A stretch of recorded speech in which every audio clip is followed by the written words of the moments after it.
सुसज्ज Mahindra first choice any car service workshop असताना का जायचं कोल्हापूर किंवा गोव्याला? सर्व कंपन्यांच्या कारचे कॅशलेस ॲक्सिडेंट इन्शुरन्स क्लेम सहित डेंटिंग व पेंटिंग वर्क तसंच मेकॅनिकल दुरुस्तीसाठी विश्वासाचं नाव जैतापकर ऑटोमोबाईल्स ओरोस. अतिवृष्टीमुळे सामान्य नागरिकांचं शेतकऱ्यांचं मोठं नुकसान झालंय. वेंगुर्लेतील अनेक शेतकऱ्यांचा उदरनिर्वाह भाजी व्यवसायावरच चालतो. मात्र अतिवृष्टीमुळे या शेतकऱ्यांचं आर्थिक गणितच कोलमडलंय. शेती बागायतींनी सर्व गुण संपन्न असलेले वेंगुर्ला तालुक्यातील वेतोरे गाव. या गावात चिबूड, काकडी, दोडकी, भेंडी, कणगी, पडवळ अशी काही पिके मोठ्या प्रमाणात पिकवली जातात. पारंपरिक उत्पन्न घेणारे कष्टाळू शेतकरी या विविध पिकांची विक्री जिल्ह्यासह गोवा राज्यातही करतात. घाटमाथ्यावरून येणाऱ्या भाजीचे भाव गगनाला भिडलेले असताना कोकणवासियांना आधार असतो तो इथल्या या भाज्यांचा. श्रावण महिन्यात तसेच चतुर्थी सणाच्या काळात या भाज्या बाजारपेठेत उपलब्ध असतात. तसेच याला मागणीही मोठ्या प्रमाणात असते. यावरच इथल्या शेतकऱ्यांचं वार्षिक आर्थिक गणितही अवलंबून असतं. मात्र आता सामान्य नागरिकांना या चतुर्थी सणात मोठ्या महागाईचा सामना करावा लागणार आहे. नुकत्याच झालेल्या अतिवृष्टीमुळे या भाज्यांच्या शेतात पाणी साचून मोठ्या नुकसानीचा सामना या शेतकऱ्यांना करावा लागतोय. अति पावसामुळे बघा चिबडाचे पाणी आतमध्ये पुगून ना असे चिबूड कुसून गेले, म्हणजे आम्हाला काहीच इथे उत्पन्न भेटणार नाही. हे साधारण 2 महिन्याचं पीक आमचं. साधारण ऑगस्टच्या 1 तारखेपासून हे पीक सुरू व्हायला पाहिजे होतं, पण ते आता ऑगस्ट संपत आलाय तरी आम्हाला याच्यात काय मिळालं आणि याच्या पुढे काही मिळणार नाही. ही शेती करण्याची साफसफाई, परत नांगरणी, त्याच्यानंतर पुन्हा खत पाणी, त्याला माती घालणे, हे सर्व धरून साधारण आम्हाला 70 ते 80 हजार रुपये खर्च आला आहे. यावर्षी असं झालं की पाऊस अति पडल्यामुळे आमच्या वालींचा, चिबडांचा म्हणा किंवा दोडकी, भेंडी, मिरची सगळ्याच पिकांचा अतोनात नुकसान झालं. आणि अति पावसामुळे वाऱ्यामुळे मोडला आणि पावसामुळे कुजान गेली सर्व. ह्या त्याच्यामुळे सरकारानं काहीतरी आमच्यासाठी खास अशी उपाययोजना करूची आणि काहीतरी तरतूद करूची. आणि आमचं गणपती सण हा तो आता सध्या बघला तर ह्याच्यावरच अवलंबून होतो. पण यावर्षी काय तसं उत्साहात मोठ्या साजरं होतो नाही, कारण आपल्याकडे चलनच नाही, पैसे नाही त्याच्यामुळे. आणि जर त्यामुळे सरकारनं जर काहीतरी मदत केली तर आमचं आपलं चतुर्थी सण व्यवस्थित आपलं जाईल. आणि आमच्या जशी हैसर परिस्थिती आहे तशीच वेतोर गावात किंवा खानोली, तेंडोली अशी सगळीकडे अशीच परिस्थिती आहे पिकांची. त्याच्यामुळे सरकारानं दखल घेऊन ह्याचे आपले काहीतरी पाठपुरावा करतो. ही नाही म्हटले तरी 2-2.5 एकरमध्ये शेती आहे. ह्याच्यात वाली पिकतात, भेंडो, काकडी, चिबूड, मिरची, दोडकी, दुधी, कणगी अशा सर्व प्रकारचा उत्पादन आम्ही घेतो. हे आता असं हे श्रावण महिन्यात एवढ्यात वास्तविक ह्या उत्पन्न चालू व्हायचं मोठ्या प्रमाणात. पण आता बघलाय तर तुम्ही आता कायच नाही, सुरुवात पण होत नाही असा. आणि याची सुरुवात होय तर अशी वाटणार नाही, कारण पाऊस तर अजून लागतात असा. आणि ह्याच्या पुढे काय लागत नाही, कारण त्या झाडांची वयोमर्यादा पण ठरलेली असतात, ती आता उलगं दिली आहे, म्हणजे संपत दिलेली. त्याच्यामुळे तसा फारसा उत्पन्न मिळालं ह्याची गॅरंटी नाही. वेतोरे गाव हा या सिंधुदुर्ग जिल्ह्यामध्ये भाजीपाला याच्यासाठी फारच प्रसिद्ध आहे. पण त्यातल्या त्यात चिबूड आमच्याकडे होणारं हे मेन म्हणजे आपल्या शेतकऱ्याच्या दृष्टिकोनानं उत्पन्नाचा मुख्य स्रोत हा आहे. आणि दुसरा म्हणजे कणगी. गेल्या ह्या पूर्ण सव्वा महिन्यामध्ये झालेल्या अतिवृष्टीमुळे हे जे शेतकरी आहेत हे संपूर्णपणे त्यांचा झालेला खर्च आणि वर्षाचा संबंध चालवण्याचा त्यांचं जे खर्च बजेट आहे हे बजेट पूर्णपणे कोलमडून गेलेलं आहे. ही चिबूड आहे किंवा कणगी आहे हे 1 दिवसाचं किंवा 2 दिवस मेहनत करून होणारं उत्पन्न नाही आहे.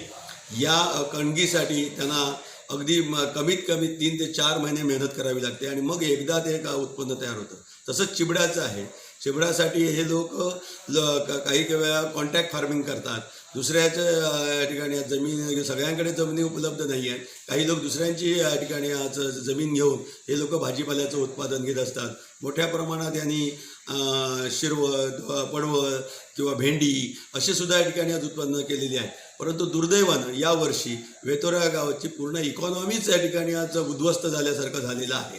उद्याचा येणारा सण आणि बाकी वर्षाचं बजेट हे या ठिकाणी त्यांचं पूर्ण कोलमडून गेलेलं आहे.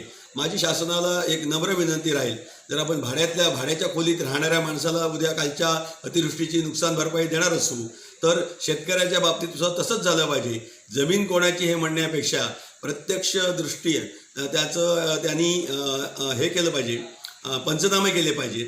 साधारणपणे एकरी आमचं जवळजवळ पीक जे आहे ह्या पिकाचा या ठिकाणी त्यांनी हे अंदाज घेऊन त्याप्रमाणे त्यांना नुकसान भरपाई दिली पाहिजे, तरच हा शेतकरी उभा राहील. आणि नसेल तर या ठिकाणी आज तो उद्ध्वस्त झाल्याशिवाय राहणार नाही. आणि म्हणून महसूल खात्याने म्हणा किंवा या ठिकाणी आज राज्य शासनाने कायद्याच्या ह्याच्या बाहेर जाऊन, चौकटीच्या बाहेर जाऊन आज या ठिकाणी या लोकांना नुकसान भरपाई दिली पाहिजे. आणि नसेल या ठिकाणी आज शेतकऱ्यांचं उद्यान म्हणजे वेतोरा गाव त्याचं जे वैशिष्ट्य आहे, वेतोऱ्याच्या भाजीचं वैशिष्ट्य आहे, हे जर टिकवायचं असेल तर शासनाने ते सरळ असते कायद्यात थोडासा वाकवून त्यांना मदत करावी अशीच प्रामाणिक इच्छा आहे. या वेतोरा गावासहित लगतच्या गावातही शेती करणाऱ्या 100 ते 150 शेतकरी कुटुंबांचे या नुकसानीमुळे आर्थिक गणितच कोलमडून गेलंय.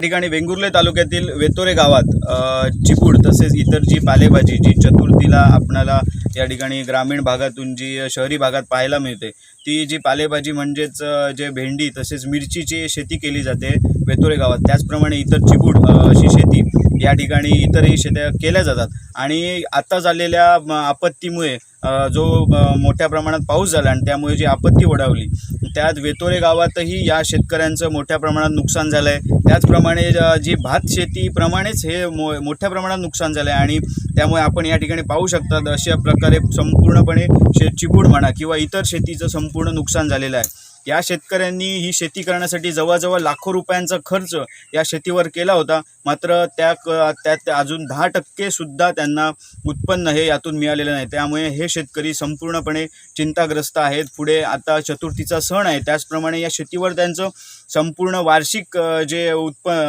जी उलाढाल आहे ती अवलंबून असते. मात्र त्यांना याचा कुठलाही मोबदला न मिळाल्यामुळे शेतकरी संपूर्ण चिंताग्रस्त झालेले आहेत. दरम्यान शनिवारी पालकमंत्री दीपक केसरकर यांनी शेतकऱ्यांची वेतोरे येथे भेट घेऊन या विषयावर चर्चा केली. तत्पूर्वी या शेतीची वेंगुर्ला पंचायत समिती सभापती सुनील मोरजकर, शिवसेना तालुका प्रमुख बाळू परब, नगरसेवक संदेश निकम यांनी या शेतीची पाहणी करून ही परिस्थिती पालकमंत्र्यांसमोर मांडली. करारावर जमिनी घेऊन एकरच्या क्षेत्रात शेती करणाऱ्या शेतकऱ्यांना कशा प्रकारे नुकसान भरपाई देण्यात येईल यावर सविस्तर चर्चा करण्यात आली. पहिली गोष्ट आहे नुकसान भरपाई देणं. भाजीपाल्याला जो नुकसान भरपाईचा रेट आहे त्याप्रमाणे या लोकांना नुकसान भरपाई मिळते. परंतु हे जे एकंदर उत्पन्न असतं हे एका विशिष्ट सणासाठी असतं आणि त्याच्यामुळे खूप प्रचंड नफा असा त्यांना मोजक्या काळामध्ये मिळत असतो. हा आज त्यांना मिळू शकणार नाही ही वस्तुस्थिती आहे. आणि म्हणून या शेतकऱ्यांना पुन्हा स्वतःच्या पायावर उभं करण्याची गरज आहे. आमच्या अनेक योजना आहेत ज्या अजून शेतकऱ्यांपर्यंत पोहोचलेल्या नाहीत आणि मला असं वाटतं की या निमित्ताने त्यांना यांत्रिकीकरणाचा एखादा गट दिला, त्यांना भाजीपाल्यासाठी आम्ही जे अनुदान देतो ते अनुदान दिलं, केळी लावण्यासाठी जे अनुदान देतो ते देऊ शकलो. आम्ही कॉमन विहिरीची एक स्कीम केली आहे चंद्रपूरच्या सारखी, ज्याच्यामध्ये 5-6 शेतकरी एकत्र येऊन त्यांना एक विहीर दिली जाऊ शकते, त्यांना पंप सेट दिला जातो. याच्यामधून शेतकरी पुन्हा आपल्या पायावर कसा उभा राहील. आणि आज हे एक पीक फक्त घेतात वर्षातून, मग हे पीक जर ते 2-2, 3-3 पिकं घेऊ शकले, त्यांच्याकडे ते काम करण्याची क्षमता आहे, घेऊ शकले तर ह्या प्रसंगातून ते वर येतील आणि कायमस्वरूपी त्यांचं आयुष्य बदलून जाऊ शकतं. आणि हे करायचं असेल तर ह्याच्यावर विचार त्यांनी स्वतः केला पाहिजे.